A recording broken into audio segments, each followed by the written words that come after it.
የሁለት ልጆች እናትና ሀገር ቤት ኢትዮጵያ ባል ያላት እህታችን እንደ ማንኛውም ሰው ቤተሰቧን ልጆቿን ለመለወጥ ሳውዲ አረቢያ መጣ ትለናለች እህታችን። ይህንን ታሪክ እስከ መጨረሻው አዳምጡት፣ እናንተም ትጠቀሙበታላችሁ። ልጅቷ ሳውዲ አረቢያ እንደ ማንኛውም ሰው መጣች። ከመጣች በኋላ ስራ እየሰራች ከሆነ ልጅ ጋር ትታወቃለች። ከዛ በቀን ያወሩ ጀመር። ከዛም በኋላ በቃ እሱን ሳላወራ ማለል አልችልም ትላለች። ለ24 ሰዓት ከእሱ ጋር ባወራ ደስተኛ ነኝ። ማውራት ጀመር። በጣም ተቀራረቡ። ከዛ ፍቅር ውስጥ ይገባሉ እነዚህ ልጆች ማለት ነው። ፍቅር ውስጥ ገቡ። ከዛ በኋላ ግን ጭንቀት ገባች።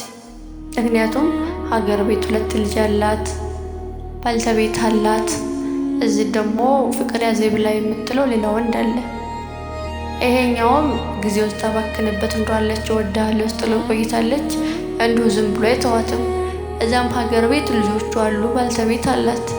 እዛም መካከል ላይ እኔ ግራ ሲገባኝ ስጨነቅ ራስሽን አጥፊ ነው የሚለኝ እና ብዙ ጊዜ ራሴን ላጠፋ እያሰብኩ ነው ትለናለች እህታችን። እኔ እንደ ራሴ ራሷን ማጥፋት የለባትም። ታሞ ከመፋቀቅ አስቀድሞ መጠንቀቅ ይባላል። አንዳንድ ግን ሰውንና እንሳሳታለን፣ እናጠፋለን። ካጠፋን ደግሞ ሴት እስከሆነ ድረስ የሆነ ብልሃት የሆነ የራሳችን መንገድ ኖረናል።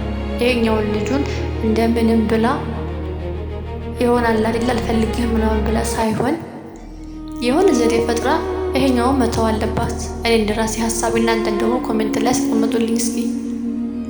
ምክንያቱም ኢትዮጵያ ልጆች ካሏት ከልጆቿ የሚበልጥ ማንም የለም። እሷ ግን የምትለው አሁን ላይ ራስሽን አጥፊ ነው የሚለኝ እና አሁን ላይ አይታወቅም። በዚህ ሁኔታ ውስጥ ያላችሁ፣ በተለያየ አጋጣሚ ውስጥ ያላችሁ፣ ጭንቀት ላይ ስትኖር በቃ ራስ የማጥፋት ስሜት ሲሰማችሁ አታስቡት። አሁን ያላችሁበት ነገር ሁሉም ነገር አልፏል። ወላሂ ላዚም ምንም የማያልፍ ነገር የለም። ለሚያልፍ ነገር ብላችሁ ደግሞ ራሳችሁን አትሰው። እናንተ ጠንካራ ናችሁ። ሴት ነን። ሴት እስከሆነ ድረስ ምንም የማናልፈው ነገር የለም።